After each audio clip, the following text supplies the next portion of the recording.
He was about to sign away 342 livelihoods. The tip of his pen hovered over a list that seemed to go on forever. The names like small, anonymous islands on a wide, pale sea. The office was a bowl of light and hush. The city beyond the floor-to-ceiling windows pulsed distantly, indifferent. Henrique breathed out slow and measured. The paper crinkled under the ballpoint as he tightened his grip. His reflection in the glass looked like someone else, thinner at the temples, a little hollowed at the eyes. He did the math again in his head. Margins, contracts, numbers that never felt like people when he first learned to read them. A fluorescent clock on the wall blinked 11:47. In the quiet, the scratch of the pen sounded obscene, a small, relentless accusation.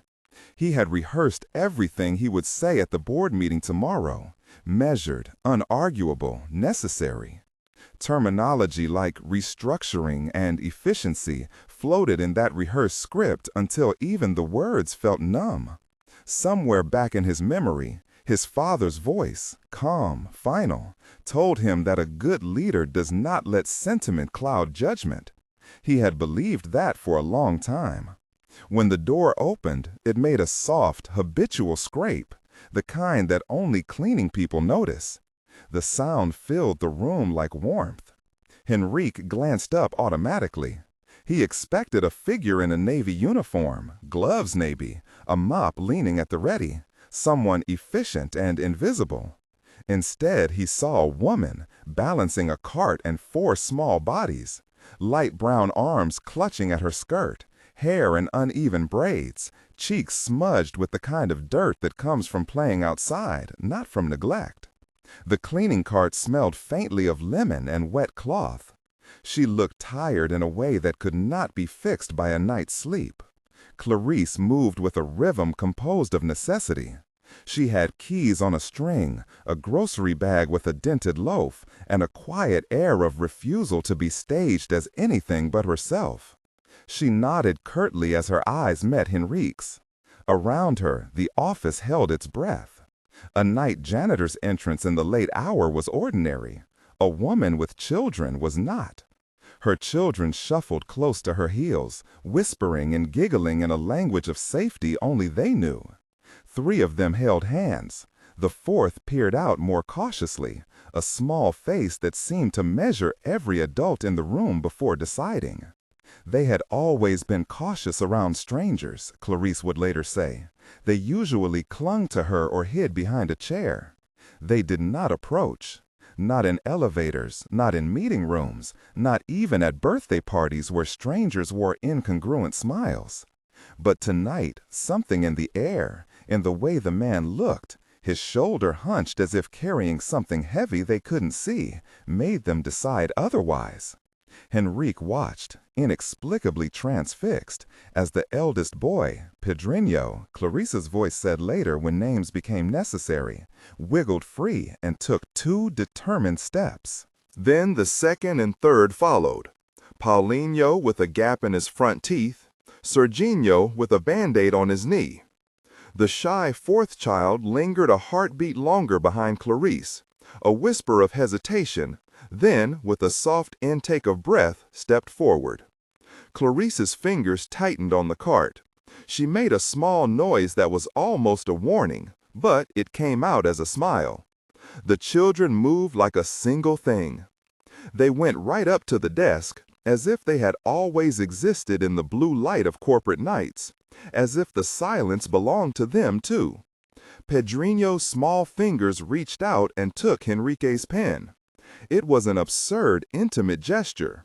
The child drew a line across the margins, nothing coherent, but the sound of the plastic against paper snapped something inside Henrique like a brittle twig.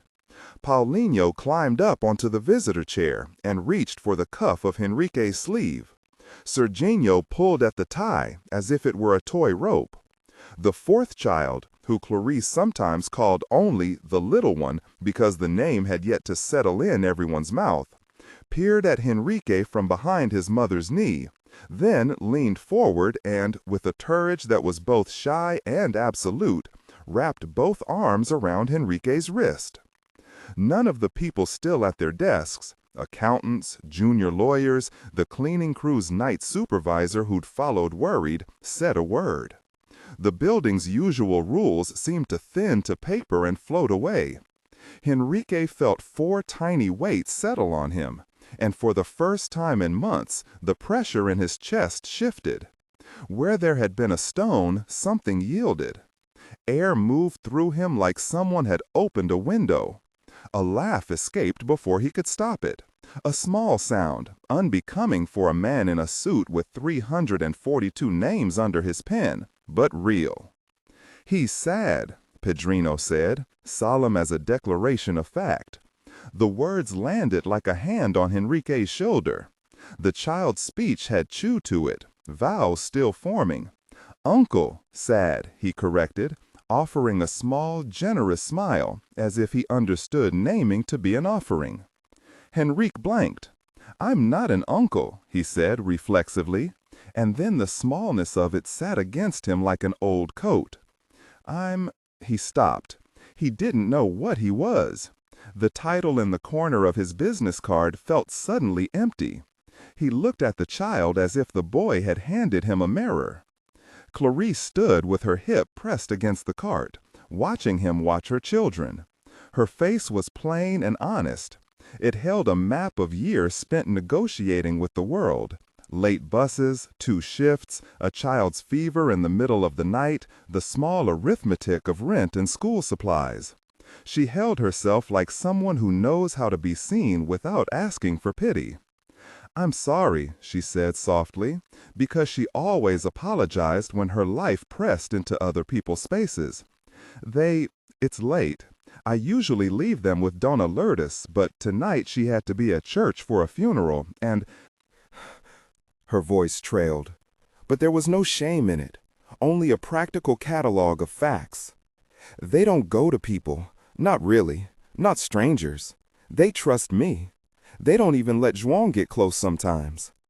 She gave a quick, wry glance that could have been tenderness toward the brother who helped when he could. Henrique found himself asking a stupid, clumsy question. "You work nights?" "Yes." Clarice's answer was a small, wry lift of her mouth. "That way the daytime shifts are cheaper." The irony in her voice made it clear she wasn't blaming anyone. She was reporting the daily economy of survival. She kept her hands free, armed with an authority that didn't need to be loud. There was a way to call security, to ask the night cleaner to remove the children, to chastise the woman for bringing minors into a workspace with fluorescent lights and suit-clad men whose faces hardened at discomfort. The words hovered on the receptionist's tongue. The night supervisor stood still, unhelpful in his silent boss role. No one did anything. The only movement was toward Henrique, children's small bodies inching closer until Pedrino's forearm lay across Henrique's lap, and Paulino was patting his chin, an action both affectionate and investigative. Henrique's chest felt undone. He kept thinking of the names on the list and how each was someone's breakfast table, someone's child's teacher, someone's friend. He had learned to be rigorous for the sake of the company, for the numbers that now dictated the fates of staff and families.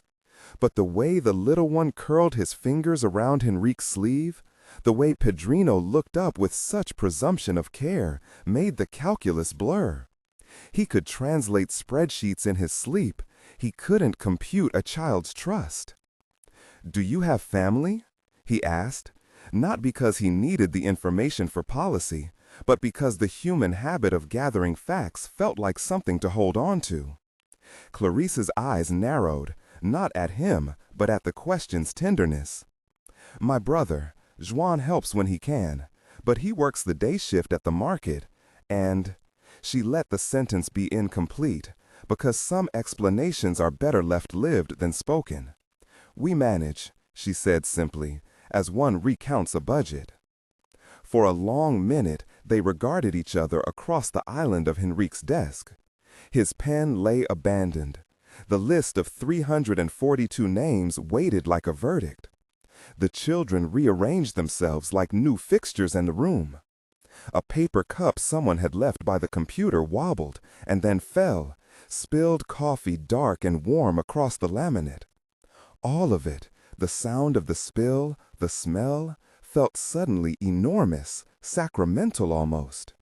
The air in the office had turned from sterile to real. Henrique surprised himself again. He pushed back his chair with a soft screech and stood. He recognized the movement as one of those decisions made without the usual armaments of endless committee deliberation and PowerPoint slides. The children rearranged themselves like new fixtures in the room. A paper cup someone had left by the computer wobbled and then fell, spilled coffee dark and warm across the laminate. All of it, the sound of the spill, the smell, felt suddenly enormous, sacramental almost. The air in the office had turned from sterile to real. Henrique surprised himself again. He pushed back his chair with a soft screech and stood. He recognized the movement as one of those decisions made without the usual armaments of endless committee deliberation and PowerPoint slides. He stepped forward until he was at the same level as the four small faces. "You shouldn't have brought them," he heard himself say, and the words were not a rebuke.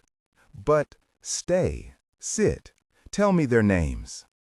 Clarice blinked as if she had been braced for scorn and found instead something else. "Pedrinho, Paulinho, Serginho," she began, and then hesitated, seeking the name she had been keeping like a private treasure. "And the little one, her name is—" She faltered for a heartbeat, the kind of human pause that holds weight. The name was there, but some things needed permission to be spoken aloud in this room. "She is small," Clarice finished, laughing softly, embarrassed by the omission. "We haven't settled on what everyone will call her yet." Henrique looked down at the fourth child's face, so small, so intensely curious. The child's eyes were like two glass marbles, reflecting the office light twice over. "What's her name?" he asked in a gentler tone than he planned. Clarice hesitated and then said the placeholder, half jokingly, half seriously, "We call her the little one for now." She saw something in Henrique's expression and, surprisingly, asked, "Do you want to hold her, sir?" The offer was simple and unexpected. Henrique swallowed. A little hand reached, not hesitating now, and found his thumb. It was an anchor. For a moment, when the child squeezed his thumb with total faith, he could not remember how to be the man who issued directives from a glass tower. He remembered only a child's trust, so absolute and uncalculating that it felt like a rebuke to the calculus he had been trained to honor.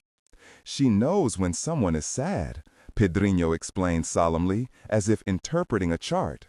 "She gives hugs. If someone is crying, she finds them." Henrique felt some old, repressed thing in his chest loosen, a memory of a mother who had wrapped him in her apron strings when numbers had become a monster, of a brief tenderness that had once made his small world whole.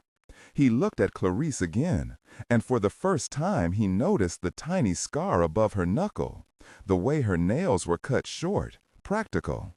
There was a dignity about her that was quiet and uncompromising. She did not beg. She did not dramatize her circumstance. She simply stood and protected the four small bodies who trusted her. "Why did you come tonight?" Henrique asked, his voice small in the cavernous room. Clarice shrugged, the motion precise. "The building cleaner said the janitor who does my floor was ill. I do extra when I can. The kids were with Dona Lourdes, but she had a funeral." She searched his face for something in his eyes, then lowered her voice. "I'm sorry, they shouldn't be here." "You're not in trouble," Henrique said before he could stop himself. The words were automatic, like opening a window when someone says the room is hot. He left the desk, guided by a sudden, unplanned conviction, and went to the small kitchenette in the corner. He brought back a paper plate and a packet of cookies from the executive pantry, leftovers from a meeting earlier, and sat down on the visitor chair beside Paulinho. The children's faces lit up as if he'd handed them the sun. He let them eat slowly, watching their hands smear crumbs across his suit. The act was so small, feeding cookies to children, that it felt almost sacrilegious coming from him. But as he reached to straighten Serginho's frayed sock, Clarice watched with an expression that mixed respect and disbelief. "I don't take charity," she said softly. "If you want to help, that's different." Henrique considered that. He had never been offered such a clean dismissal. His training as a leader had taught him the art of assistance as leverage. You help someone and you direct the help toward your goals. But this was not a negotiation. It was a human boundary. He recognized again the fine line between charity that patronizes and help that dignifies. He listened to the precise cadence of her voice and decided it was a line worth honoring. "Tell me about your days," he said, meaning he wanted to know what being Clarice looked like beyond the mop and the cart. The question was earnest. He wanted detail, not pity. She told him about the shifts. Nights at the building, mornings at the market helping João, afternoons when the children needed help with homework and there was no one to help. She spoke matter-of-factly about the budget she kept in her head, about the bills that refused to be negotiated down by polite words. There was a kind of math in her life too, only hers had no spreadsheets, only ledgers of which child's shoe fit and which school would take a late payment. When she finished, Henrique felt something complicated. He thought of how easy it would be to sign the paper and sleep soundly knowing he had done his duty to shareholders. He thought of how his father's voice had said the right decisions sometimes require cruelty. He also thought of the children clustered around his knees, of Pedrino's earnestness, of the way the little one had tucked her face into his sleeve. The moral calculus had suddenly complicated itself into something messy and human. "I can offer you something," Henrique said finally, surprising himself with how raw the words felt. Clarice's shoulders measured him, waiting for the catch. "A daytime position, an assistant. I need someone who knows how this building runs at night, someone who understands schedules and can help keep things organized. There will be benefits, paid time, basic health coverage, and there's space in an underused wing of this floor that we can adapt for someone to watch the children during work hours. Not charity, a job." Clarice's face registered the possibility before she let herself savor it. "You mean my hours?" she asked. "Daytime," Henrique confirmed. "You'll be a direct hire. It will be steady pay. I will ask HR to make sure the role is clear, and I will personally ensure you're paid fairly." Clarice's mind flicked through practicalities. Daytime work meant different transit, a different routine. It meant João could help less, and it meant expenses she hadn't budgeted for. Childcare in the building, a new uniform perhaps. She saw the edges. She also saw, for the first time in a long time, the possibility of sleep that wasn't broken by the scrabble of coins. "Why would you do that?" she asked simply. "Why for me?" Henrique met her gaze. He had to strip his answer of corporate polish. "Because I think I could be kinder," he admitted, the words raw. "Because," he swallowed, "because, right now, what I'm about to do with this pen feels wrong in a way that the board won't see. And because these kids," he'd never said anything like that in a meeting or on a quarterly call, "because these kids are here and they're real." Clarice's mouth tightened. She weighed the risk of accepting help from the man who might, in the morning, sign off on devastation. She did not want to be someone's charity case under a fluorescent sky. She wanted to be part of a workforce where her competence mattered. "If I take it," she said slowly, "it's because the work is work. I won't be a token." Henrique nodded. "I don't want that either." He offered his hand then, an oddly intimate gesture between CEO and cleaning woman who had 4 small lives tied to her apron strings. Clarice looked at the hand, then at the children who had fallen quiet, weaving their little fingers into his. She reached out and took it, like someone anchoring herself to a new place. Her grip was firm. "Okay," she said. It was a little contract in a dim room at midnight. No lawyers, no signatures, just an agreement born of the crumbs on a paper plate and the small, honest grip of a mother who had not asked for more than dignity. When she accepted, the children broke into affections and noises, little triumphant sounds, a chorus of delighted claims that this was theirs. Pedrinho planted a fierce kiss on Henrique's wrist. Paulinho announced he would show the uncle how to climb the playground, which was news to everyone. Serginho produced a crumpled toy car from somewhere in his jacket and offered it as a peace token. The fourth child name, though no one called her that yet, crawled up in Clarissa's lap and fell asleep, her breath a tiny feather against Clarissa's sweater. Henrique sat back and watched for a moment, feeling the weight of choice settle in like an aftertaste. He had not engineered anything. He had not planned a PR campaign or a memo, and yet the decision felt enormous. He had crossed a boundary, one that might salvage not just 4 small lives and their mother's dignity, but could ripple into the company like a stone dropped in a still pool. Outside the wide windows, the city moved on, lights flickering in office towers and apartment blocks. In here, under the hum of the climate control, a different kind of business had started. Henrique knew that tomorrow would bring the boardroom, the spreadsheets, the furious logic of profit and risk. He also knew that tonight the numbers had faces. He left orders with HR via his phone, the kind of terse messages he always sent when something needed to be moved fast. He told them to ready a tentative role, to prepare a small suite for temporary use, to assign someone to manage the children's space until proper arrangements could be made. He left instructions that were not charity, but employment. He asked for assistance in making the transition discreet and humane. When he finally saw Clarisse to the elevator, she carried a plastic bag with the children's pajamas and a folded blanket. João would meet her at the market in the morning, he said, and help by bringing them to the elevator before his shift. She thanked him with a look that didn't need words. He promised to call in the morning to confirm the logistics. The elevator doors glided shut. Henrique stood alone in the bullpen, the page of 342 names still splayed under the pen. He touched the inked lines and felt the familiar hardness of them. He had not yet crossed out a single name. He doubted he would sleep that night. He had the terrible, delicate feeling that his life had shifted on an axis he hadn't realized it had. Somewhere in the building a phone rang. Somewhere else a junior executive typed an irritated email about an impromptu intrusion. The night supervisor walked back to his cart, and the sound of his footsteps resumed the office's rhythm. But in the small, luminous bubble of Henrique's office, something else had changed. The darkness felt less dense. The city's noise dulled. Henrique uncapped the pen again, set it down carefully across the list, and for the first time in months left it there without finishing the sentence. He locked the drawer with the list inside and stared at the reflection of his face in the glass.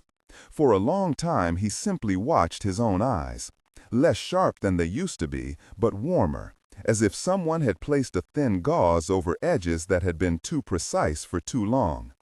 In the reflection, the office lights turned soft little moons. He pictured Clarisse's children asleep in the underused wing he had promised. He imagined, briefly, a morning where Pedrino's laugh filled the corridor on his way to a meeting. The image was ridiculous and sweet, and it stayed with him. When he reached his car in the lot, the sky outside was bruised dark, and the air held the taste of rain. He sat in the driver's seat and let his forehead rest against the wheel. He thought of the board meeting at 8 the next morning, of the signatures still waiting, of the choices that must be made. But the image of the little hands around his wrist was steady in his mind like a compass. In the quiet between engine clicks, Henrique made a new calculation, one that had no neat columns. What would it take to keep both the company and people alive? He didn't have the answer. He had instead a small, terrifying willingness to find one. If you care about stories where the smallest human actions make a big difference, stay with this. There's more to come than a single night's decision. The cost of a different choice would not be paid in a single signature. It would be paid in sleepless nights, in altercations in the boardroom, in the misgivings of coworkers, and the inevitable, slow, stubborn work of changing a culture. The next morning began with sunlight, a different kind of hush. Clarice's tie of fatigue hung in the crook of her eyes as she dressed for a day she had only just agreed to. Joam waited at the market as promised, hands stained with fish scales from the early shift, looking both proud and worried. The children were quieter in the morning light, the novelty of the night worn down to a steady, curious buzz. Pedrinho tucked a crumb of cookie into his pocket like a talisman. Paulinho tried to tie his own shoelaces in a knot that only made him giggle. And Serginho carefully lined up 3 small cars on the windowsill as if arranging a fleet. The shy 4th child, still unnamed in the office records, still 4th child indefinito in Clarice's private jokes, had woken with a small smear of his mother's lipstick on one cheek from the night before. He sat up, blinked at the light, looked for Henrique's face the way children look for continuity, and then shrank back into Clarice's arms when João picked him up for the street. On the short bus ride to the building, Clarice rehearsed what she would say to HR. She smoothed the hem of a skirt she'd bought the week before with a saved-up wage, a better version than the nights would require. She tried to imagine herself in an office chair, receiving briefings and memos and small acts of corporate etiquette she had never been taught. She felt a flutter of awkwardness and, underneath, a fierce resolve. She would not be a token. She would be a worker who carried hands-on knowledge of the building seams and nights. She would be a mother who had, finally, one steady place to hang her life. Henrique arrived at the office early, because he always did. But today he walked the corridor that led to the underused wing with his coat in hand and a plan in his head. He had spoken to a sympathetic HR manager briefly on the phone the night before. There would be logistics, of course, insurance paperwork, payroll entries, confidentiality clauses. He had already crafted the lines carefully in his head about equity and support, the kind of speech that did not overly minimize or exploit the optics. He intended to do this with respect. He intended to be guided by Clarice's agency, not his own heroism. When Clarice stepped through the glass doors, the lobby hummed with the usual office bustle. Some heads turned. Always heads turned when someone unfamiliar arrived, but the scene was routine. City lives passed each other with that supercilious distance that keeps strangers from being called by name. Clarice felt like a newcomer in a place that might not welcome her. The elevator ride to Henrique's floor seemed to last an hour. She clutched her clutch, thinking of the children's eyes and of Joao's smile when he had said, "I'll be there," as if that promise tethered them all. The underused wing smelled faintly of dust and furniture polish. Carpets were rolled up in corners, and an old plant leaned sadly in a pot. Henrique had ordered a quick clean and a couch delivered, a small coffee station set up. It was not much, a practical, utilitarian attempt at childcare space, but it was clean, warm, and, he had insisted, free of the kind of paternalizing frippery that did not understand dignity. Clarice's first day would be a test. She would learn to schedule, to take notes that mattered to meetings, to speak in a way that didn't make people assume her intellect halved because her hands bore the calluses of work. She would navigate suspicion thin as tissue paper from colleagues who wondered why a cleaner was in their emails. She would, inevitably, be small talk fodder, and she would have to decide what to absorb and what to deflect.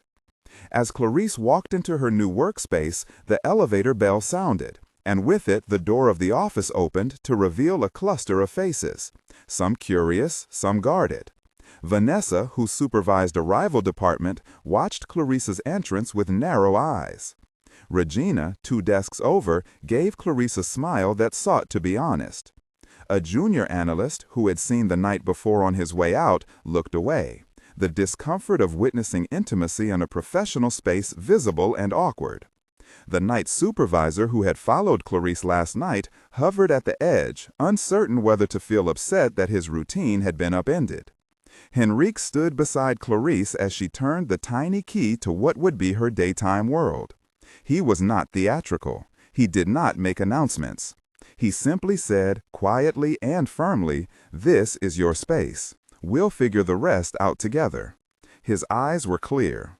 The promise was small but definitive, and that steadiness sent a shiver of relief through Clarice like rain on a long drought. She set her bag down. The children were to be brought later that morning, ferried by João, a man whose laugh was a single warm exhale and who arrived with 2 sacks of groceries and an apologetic grin. Clarice looked at the empty couch, at the tiny stack of children's books that someone had left, a small kindness, and then at Henrique. For a moment she thought she understood why he had been so broken the night before. The work of leading, she realized, is sometimes to disobey an easy order. There would be gossip. There would be whispers about motives and optics and whether this was a strategic pivot or a publicity gambit. There would be people who thought the numbers mattered more than the faces. But Clarice had a work ethic that hardened like a coin in her mouth.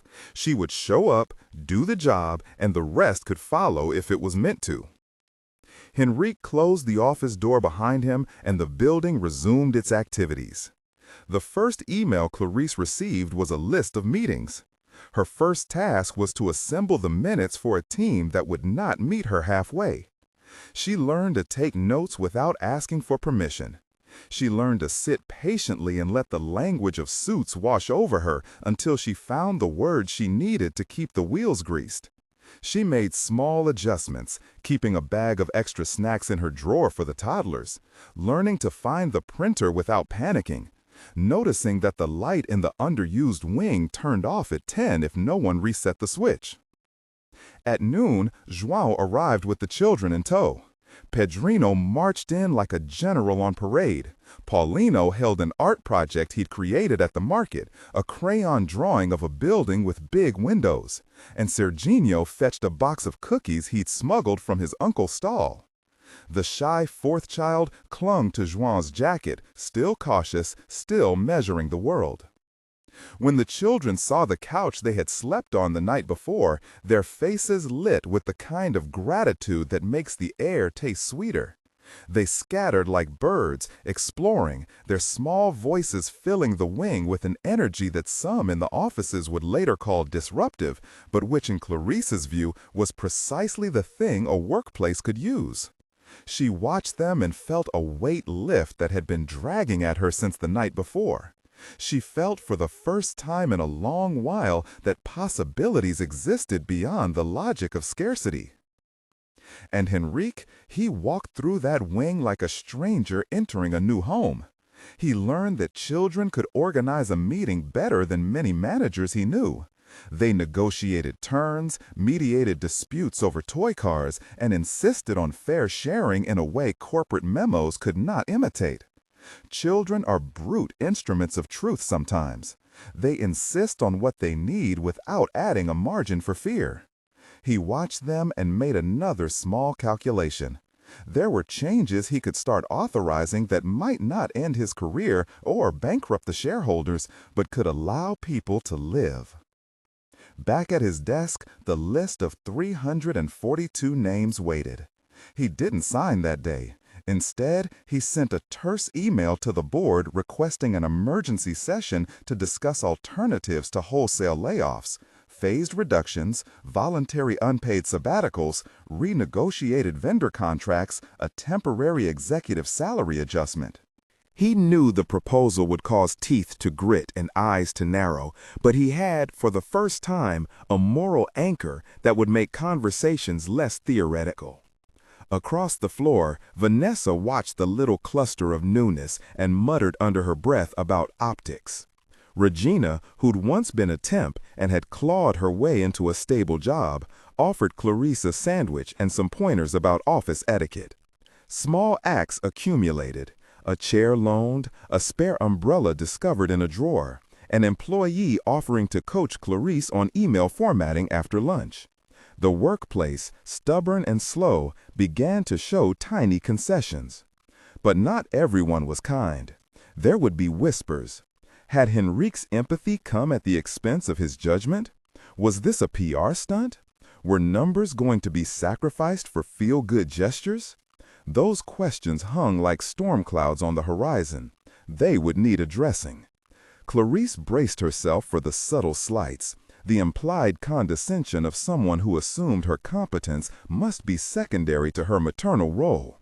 For now, though, the small wing hummed with life. The children sat in a circle and read a book about a small bird that learned to fly.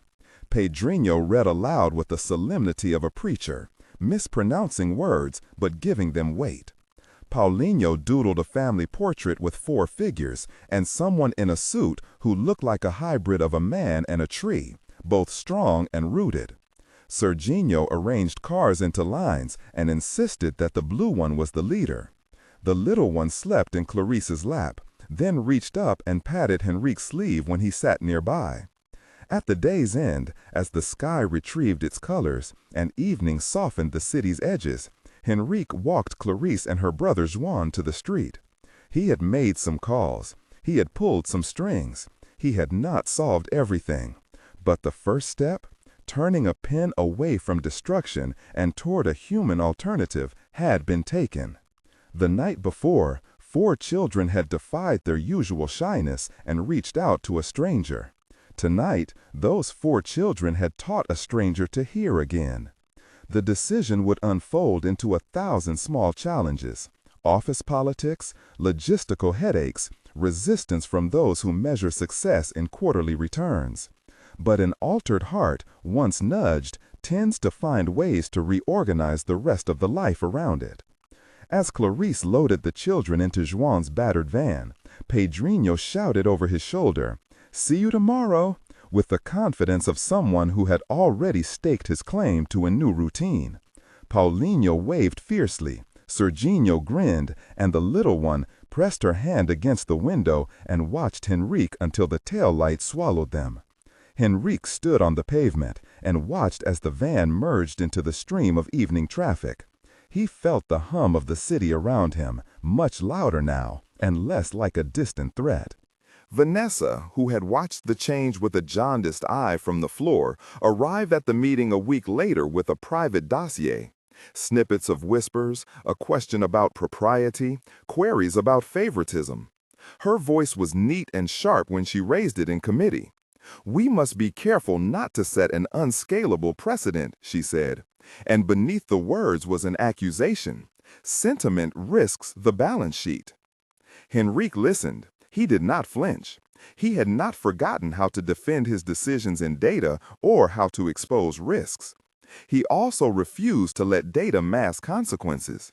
He proposed a compromise that startled some: a temporary reduction in executive bonuses, a voluntary cut for senior leadership, and the creation of an employee welfare fund financed by voluntary contributions from the top tier of management. The fund would be transparent, administered by HR in coordination with employee representatives, and earmarked for child care solutions, emergency relief, and training programs for those at risk of layoff. It was not charity. It was a reallocation of discretionary income toward shared security. He offered his own slice first, an instant, visible commitment that asked others to follow. "I will forego 30% of my bonus this quarter," he said plainly, and the room stilled. It was not an enormous sum in the scheme of corporate finance, but it had symbolic weight. It was the kind of action that could be calculated, debated, and either dismissed as theatrical or adopted as a starting point. The message was clear. Sacrifices would be shared, and the people at the bottom lines of spreadsheets were more than lines. The proposal led to days of negotiation. Some executives grumbled, others quietly proposed matching contributions. Vanessa publicly questioned optics and privately spread concern that the company risked being seen as unstable. She argued numbers and risk models as if the world were only models. Regina, on the other hand, who had learned the hard route up the ladder, quietly offered a different kind of argument during a coffee break. "We measure ourselves by who gets left standing after the storm," she told a small cluster of colleagues. "Sometimes it's not about avoiding the storm, but about who we shelter." People listened. A few more hands went up to support Henrique's proposal. Meanwhile, Clarice settled into a routine that felt both foreign and oddly right. She learned the cadence of daytime emails, the art of flagging items, the precise language of minutes. Her handwriting, once a hurried ledger scrawl, became neater, more deliberate. She kept a notebook where she wrote the names of the people she met and a single fact about them so she would remember to ask later. "Carla loves black coffee. Mr. Santos has 2 dogs." It was a small human catalog of the office's textures, and it helped her feel less like an interloper and more like a citizen of the floor. Her first paycheck arrived mid-month, a thin envelope that made her hands shake. The number was modest by executive standards, but steady and fair by the arithmetic of her life. She folded it the way her mother had folded money, once, then again, before tucking it into the lining of her purse. That evening, she and Joao took the children to a small diner that sold thick, cheap pancakes. For Pedrino, it was a feast. For Paulino, a chance to explain every color of the syrup as if giving a weather report. For Serginho, a way to test gravity by counting how many times a fork could drop before a parent noticed. The fourth child name indefindo, pressed her face into Clarice's shoulder, then reached out and patted Henrique's hand when he sat across the table. They laughed like a family might at small private jokes. The dinner cost less than a mistake in a spreadsheet and meant more than a memo ever could. Not all days were wins. On a Tuesday in late spring, a misfiled report created an impression that Clarice had leaked sensitive information, an accusation that spread fast because rumors travel faster than facts. Vanessa's whispers sharpened. Someone in procurement mentioned, over a cigarette outside, that a cleaning staff member in another office had been caught taking documents. The rumor collided with the truth. Clarice had accidentally placed an internal memo in a box she was clearing, not in malice, but in a rush to pick up a toy a child had left. The incident led to a tense meeting where HR requested clarification, and Clarice sat with her hands folded like someone waiting for a dentist to call her name. Henrique insisted on being present. "We are not here to punish an honest mistake," he said in a tone that surprised even him. He asked the team to examine the context, to consider process before presuming motive. Vanessa did not back down. She pushed for a review of access controls. The debate was measured, sometimes unpleasant.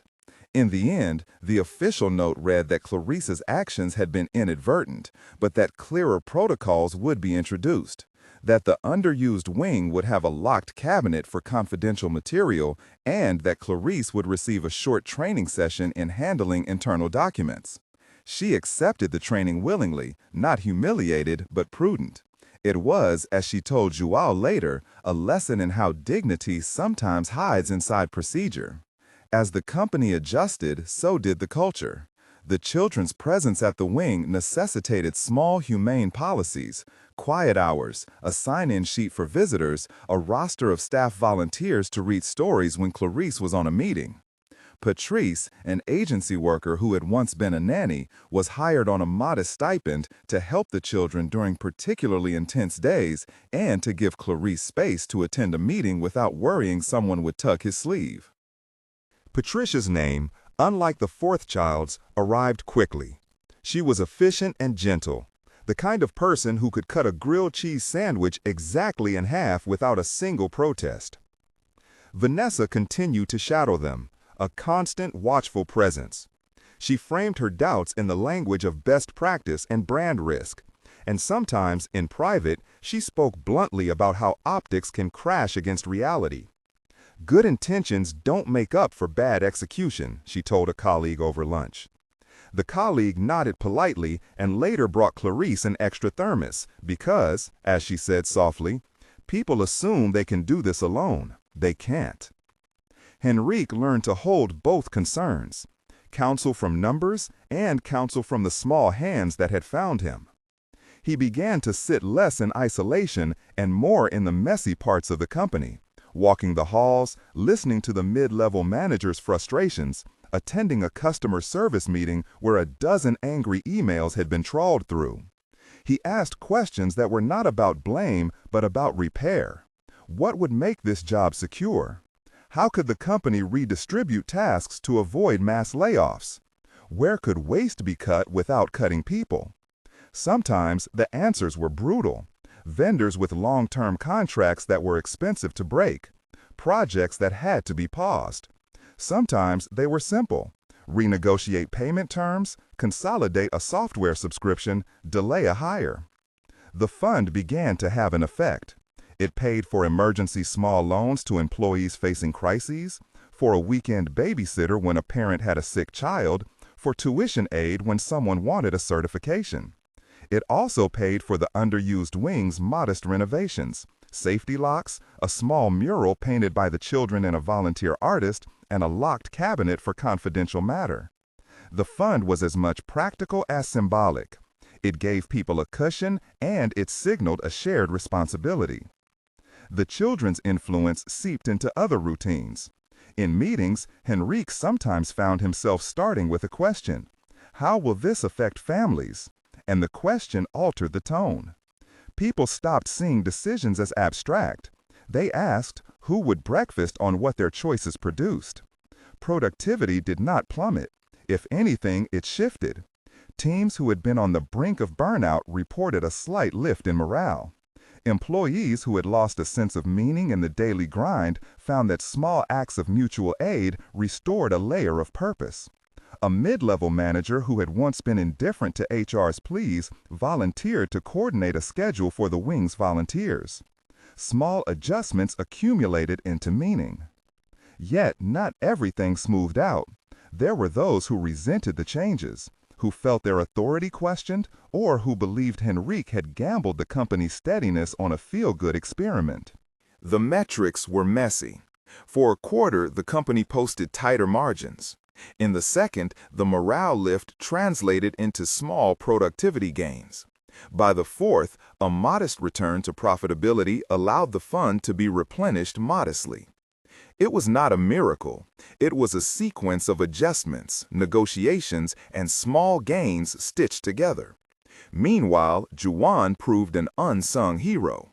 He rearranged his market schedule to be there for the children in the mornings and managed dinner logistics with the kind of improvisation only someone who lived by the hour could master. Patricia, the helper, taught the children songs and helped Clarice with naps and crafts. Clarice, who had been cautious about accepting help, learned to rely on it without feeling indebted. In private, she and Juwan spoke about boundaries and pride, about ways to make progress without losing the family's internal code. Juwan would sometimes shake his head and laugh when Pedrinho organized the cars into a meeting and called for coffee breaks at absurd intervals. They were building a new routine that had the weight of ordinary habit. Less dramatic than a single heroic moment, more durable because it repeated days in a row. The emotional apex arrived unexpectedly, not in a meeting, but in a paint-splattered after-school afternoon. The children had been given a large sheet of butcher paper and some acrylics. They painted in extravagant swathes. Blue oceans, green trees, purple suns, until the whole sheet looked like a small, messy world. Henrique wandered by between calls, drawn more by curiosity than plan. He sat on the floor with them, and for a while the world narrowed to brushes, hands, and color. It was Pedrinho who, without preamble, reached up across the paper and laid his small, paint-dotted hand atop Henrique's. "You make nice lines," he said, then corrected himself with the seriousness of a secret keeper. "You helped my mama." Paulinho leaned in, breath smelling faintly of jam, and said with the conspiratorial authority of a child, "Uncle Henrique, I love you." The words were simple, pure, and carried a weight that made the floor sound like it could tilt. Henrique's throat tightened. He felt a hot prickle behind his eyes that was not embarrassment, but something like arrival. He neither flinched nor performed. He simply looked at the four faces, messy, sly, adoring, cautious, and recognized a new category for himself. He knelt, much like he had the first night, and found the little one's small hand in his. "I love you too," he said, as if freeing a truth that had waited long in him. The statement did not erase the decisions he still had to make. It reframed them. Love in that room was not meant to be sentimental. It was a commitment to act differently. After that afternoon, the tempo of the company shifted further into steadier routines. Employees began to recount small stories in the break room. How Clarice had arranged a parent-teacher conference for someone with language barriers. How the underused Wings team volunteers had filled in for a janitor on a sick day. How a member of procurement had quietly donated part of his bonus to fund a child's school project. These were not large headlines. They were the quiet things that compose a culture. Vanessa, who had once been the keenest critic, eventually softened in public ways. Less because she had changed her mind fully, and more because the change proved not to be a catastrophe. She accepted an invitation to sit on a panel about corporate community engagement and shared, with the professionalism of someone keen to maintain control, "We must ensure our measures are sustainable." It was not the heralded embrace one expects in a storybook, but it was enough to reduce tension. People who cared only about the bottom line continued to watch with a calculating gaze, but the company found that good deeds and good governance were not always opposites. There were failures along the way. An outsourced partner, pressured by the changes, withdrew a contract that had been profitable. The company took a hit. Henrique slept for a week with the taste of that loss in his mouth. Yet the impact was not fatal. The small fund covered some immediate needs. The team tightened processes. They learned to be leaner without being brutal. They wrote new policies that were less likely to stigmatize, designed transparent mechanisms that made appeals fairer, and instituted feedback channels so that decisions did not feel top-down. Clarice's growth was less visible but steady. She learned to give presentations in small team meetings. She mentored a temp who wanted to return to school. And she began to save in a little account for a day when Juan might take on a larger commitment. The children grew into their roles as neighborhood figures at the office. They were known, not exotic. The little one gained a name at home eventually. A private christening Clarice made at the kitchen table when Juan laughed at the perfect, ridiculous syllables they tried and scrapped. She was called Leela in the house, a name that stuck like paint. In the office, some people kept calling her the little one for a while out of habit, until Leela's laughter filled the corridors and the name came naturally. Time salted the edges of the initial miracle. If this was a miracle, it was a human one. Into something more durable. Policy, habit, human networks. A year later, the company had not transformed into a nonprofit. It was, by and large, a functioning corporation with a novel spine. The fund still existed, replenished in part by modest cuts and in part by an uptick in productivity. The children painted a mural that greeted visitors in the lobby, a sprawling scene of a city where people of different sizes walked hand in hand. The little one, fourth child name in Defindo, gained a name at home eventually, a private christening Clarice made at the kitchen table when Juan laughed at the perfect, ridiculous syllables they tried and scrapped. She was called Leela in the house, a name that stuck like paint. In the office, some people kept calling her the little one for a while out of habit, until Leela's laughter filled the corridors and the name came naturally. Time salted the edges of the initial miracle. If this was a miracle, it was a human one. Into something more durable. Policy, habit, human networks. A year later, the company had not transformed into a nonprofit. It was, by and large, a functioning corporation with a novel spine. The fund still existed, replenished in part by modest cuts and in part by an uptick in productivity. The children painted a mural that greeted visitors in the lobby, a sprawling scene of a city where people of different sizes walked hand in hand. It was clumsy and bright and perfectly honest. There were small, poignant moments that signaled the depth of what had changed. One rainy morning, when traffic snarled and alarms along a delivery route made everyone edgy, a junior analyst who had once scoffed at the underused wing knocked on Clarissa's door with a damp umbrella and a packing of warm muffins. "I thought you might need it," he said, fidgeting. She accepted with a smile that made him go back to his desk with a lightness in his step. Regina celebrated a promotion and asked Clarice to be on her team for an internal project because she respected her grassroots knowledge of the building's patterns. Joao took on a small night shift that freed Clarice to attend an evening training program on organizational tools. The children's drawings became part of the internal newsletter, their captions written in the clumsy, bright syntax of childhood. And Henrique, he aged in small ways. His shoulders lost a little of their stiffness. He still received calls that prompted sharp decisions. He still had to explain strategy in shareholder meetings and field tough questions.